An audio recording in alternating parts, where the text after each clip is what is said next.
federal, ¿cómo podría ser el objetivo para el próximo año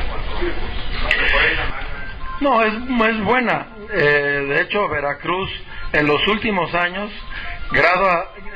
debido al nivel de marginación que tenemos en muchas zonas del estado y el atraso que muestra el estado de Veracruz, hay que recordar que traemos, pues no tengo el último dato, pero el año pasado éramos el estado número 5 más pobre del país en la valoración que se hace de todas las variables económicas, y por eso en los últimos años, los últimos 8 o 10 años, el estado de Veracruz había tenido un incremento presupuestal por encima de la media del incremento en todas las entidades federativas.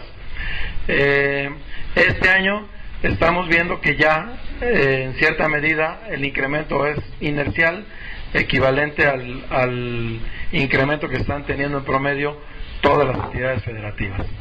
Con respecto a lo de la educación, decía hace un momento, el monto para el pago de sueldos de maestros es de aproximadamente 20,000 millones de pesos. En este sentido, la Federación y el Estado tendrán un acuerdo para definir, hay un padrón de maestros, y con base en ese padrón de maestros que se está actualizando ahorita, a finales del mes de enero se definirá a qué maestros les va a pagar la Federación, que son los que están en el sistema federalizado, y el resto pues será responsabilidad del propio gobierno del estado en los telebachilleratos y en todas las escuelas que tienen clave estatal.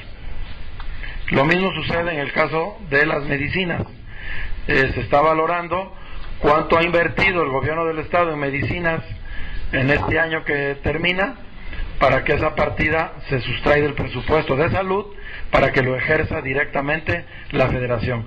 No están definidos esos montos todavía. Tendrán ajustes en el mes de enero.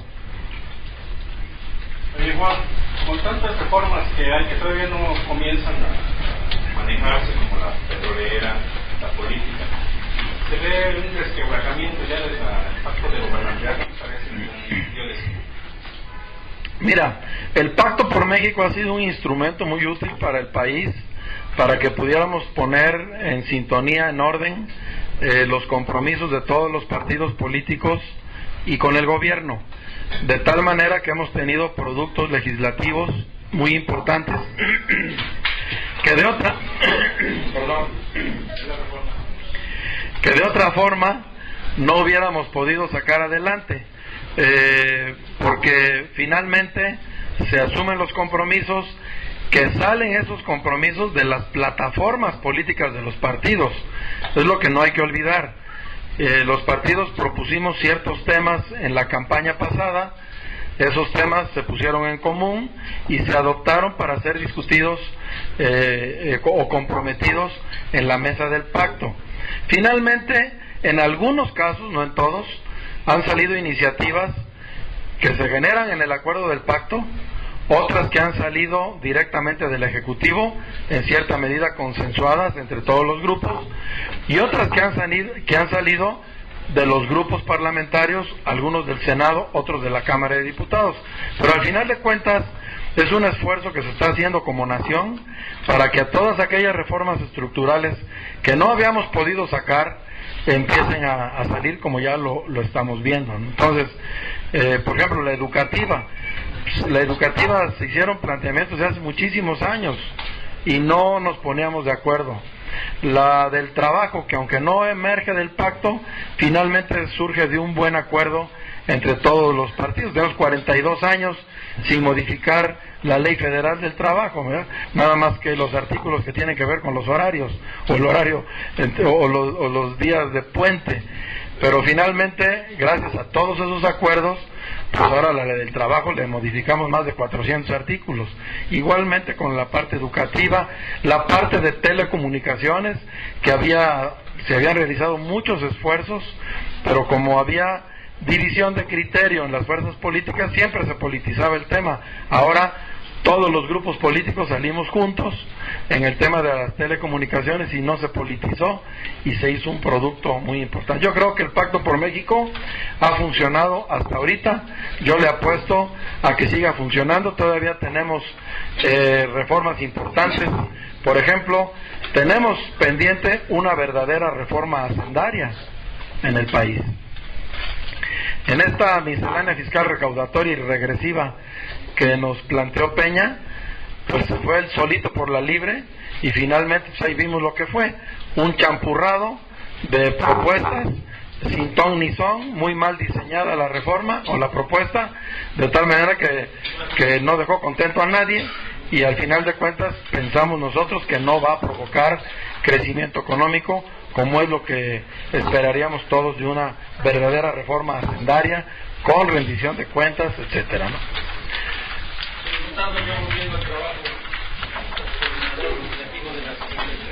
¿Qué va a pasar con la alcaldesa de Alvarado cuando no fueron? ¿Quiénes darán de ustedes llevarlo a cabo o no? Ese desafuero yo creo que se tiene que hacer aquí en la legislatura local, ¿no? No, yo no soy diputado local, no te puedo responder eso. Pero sí quiero abundar en un tema adicional del presupuesto que es importante, ¿no? Si me permites, porque lo dejé un poquito en el tintero. Uno de los temas que estamos mucho cuando hablamos de los presupuestos, siempre nos enfocamos a los números. En este caso, y nosotros lamentamos mucho que en el texto del decreto del presupuesto el gobierno federal esté quitando 6 o 7 elementos que tienen que ver con la transparencia y con la rendición de cuentas.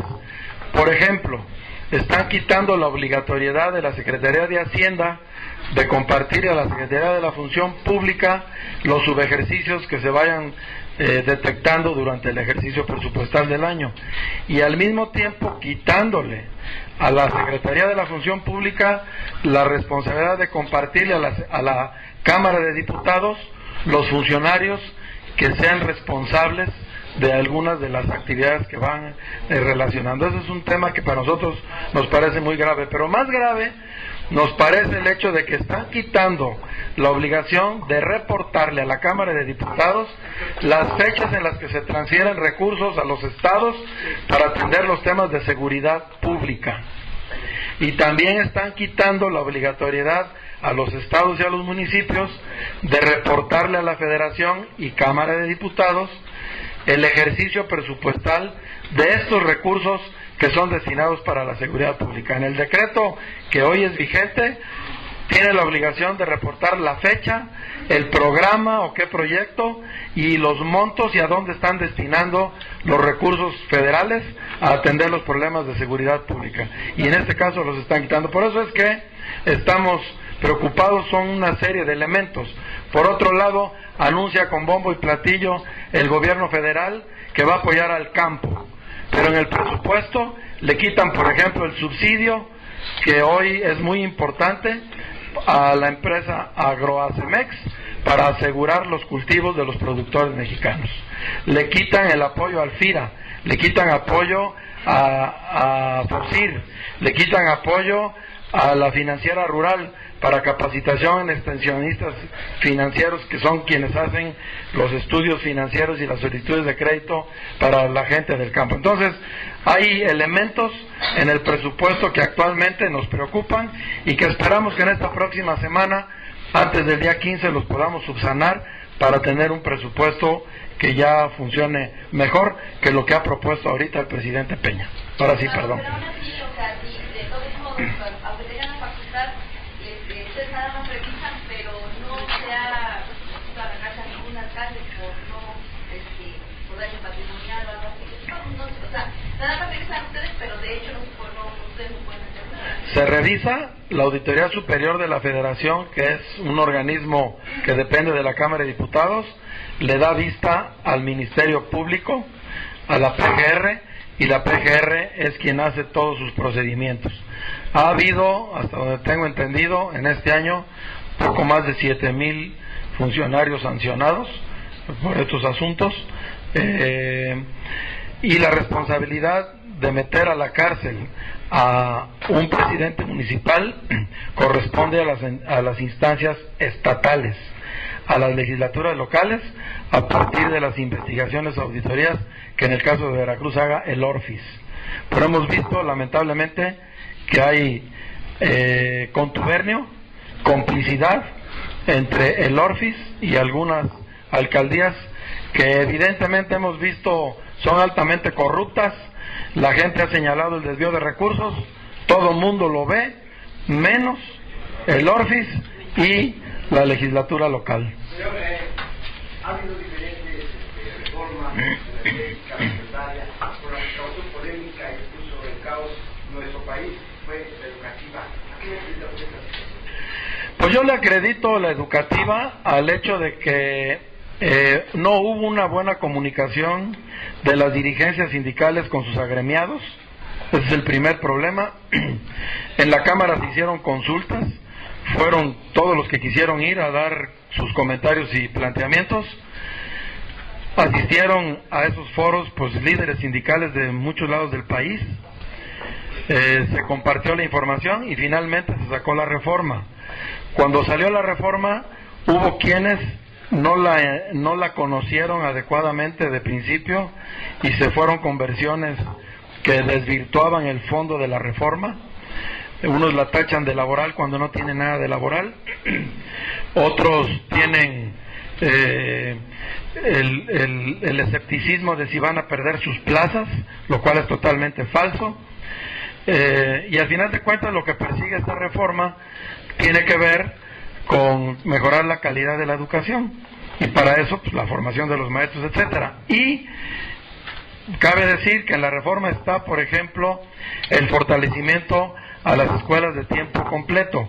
Hoy traemos en el presupuesto ya poco más de 5,000 millones de pesos, 5,500 millones de pesos para aplicarlos directamente a estos programas de escuelas de tiempo completo, y en donde, atendiendo una inquietud de los maestros que dicen que llegan los niños, no dicen, sino que es una realidad, que llegan los niños a las escuelas sin haber desayunado o sin haber cenado o comido el día anterior. Bueno, en estas escuelas de tiempo completo, las primeras que se van a atender, porque es un programa que va a durar 10 años hasta que todas lo tengan, son en las regiones de alta marginación y en donde mayormente se necesita o se requiere que haya alimentación para los niños, tanto para el desayuno como para el mediodía.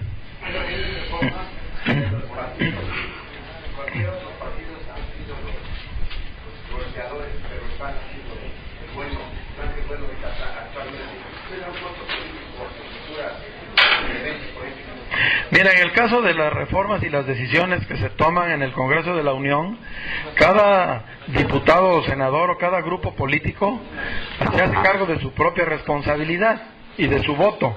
Cada quien vota como considera que debe votar. Al final de cuentas, nosotros hemos manifestado, y sobre todo en esta miscelánea fiscal recaudatoria y regresiva, señalamos desde el principio un buen número de impuestos que querían imponernos, valga la redundancia, a los mexicanos, que finalmente se retiraron de la propuesta y que afortunadamente no van a dañar ni agravar tanto al desempeño o al patrimonio de las familias mexicanas, pero quedaron otras muchas más que van a pegarle muy duro a la competitividad de México como país, y va a inhibir esto la inversión, y al inhibir la inversión van a deteriorar la generación de empleo. Ya lo estamos viendo. Una vez que se anunció el tema de un régimen de impuesto sobre la renta y de IVA distinto a lo que veníamos trayendo desde el origen para la industria maquiladora y la industria automotriz, Mercedes-Benz decidió que su planta que iba a poner en Silao, Guanajuato, por 4,000 millones de dólares, se la llevó a Brasil. Entonces, esa es una respuesta clara de que esta reforma que planteó Peña nos puede generar problemas de crecimiento y de generación de empleos. Juan, la carretera Córdoba-Jalapa es estatal, porque aquí en el presupuesto de ingresos no aparece. ¿Es estatal? No hay rubro federal, no hay. Pues es que mira, hay muchas carreteras que ha anunciado el gobernador y muchas obras que ha anunciado el gobernador que no tienen soporte ni sustento financiero. Yo que ando caminando el estado, hay muchos banderazos de inicio de carreteras, pero al final de cuentas no hay ninguna terminada. Y la muestra la vemos quienes pasamos por la carretera de cualquier lado y que venimos a Jalapa. El libramiento de Cardel lo anunciaron terminado en el 2007 o 2008 yo creo, y todavía no está terminado. Todavía no tiene, le faltan puentes, le faltan aproches, le falta un carril completo. La verdad, estamos aquí, y parte del problema que tiene el sector educativo, que no terminé de contestar, es la relación de los maestros con sus líderes, y luego el esquema de la autoridad o del gobierno con los propios líderes al margen de los propios maestros, ¿no? Y hemos visto cómo hay personas comisionadas al sindicato o a determinados espacios que ganan 100,000 pesos, 130,000 pesos, que tienen plaza comisionada y que nada tiene que ver con el magisterio porque andan haciendo actividades de proselitismo político electoral.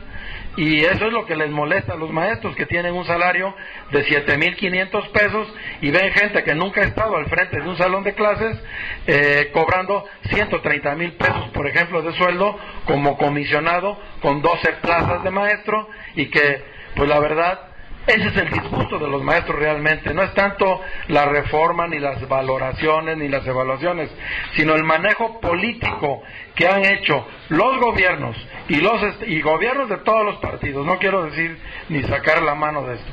El manejo político que han hecho conjuntamente con los líderes sindicales de todo el magisterio del país. ¿Qué va a pasar entonces con estas plazas? 10 tienen una persona, ¿qué va a pasar? ¿Le van a dejar una y la otra no? Esa es la pregunta. Ahora vamos a ver, el gobierno federal tendrá que actuar en ese sentido. Yo pienso que un maestro puede tener hasta 2 plazas, ¿verdad? Si da clases en la mañana y en la tarde, o a lo mejor algunos que no quieren descansar en la semana, pues den las clases en las prepas abiertas y eso, pero al final de cuentas, en los fines de semana, pero al final de cuentas nadie puede tener 12 plazas, ni puede tener 5 plazas. No hay manera de que las pueda ejercer como maestro. ¿Esa reforma contempla el régimen? Sí lo contempla, sí lo contempla. La autoridad federal tendrá que resolver eso en lo federal, y cuando modifiquen las leyes estatales también deberá contemplar eso. Estoy a sus órdenes, muchas gracias. Gracias por su atención.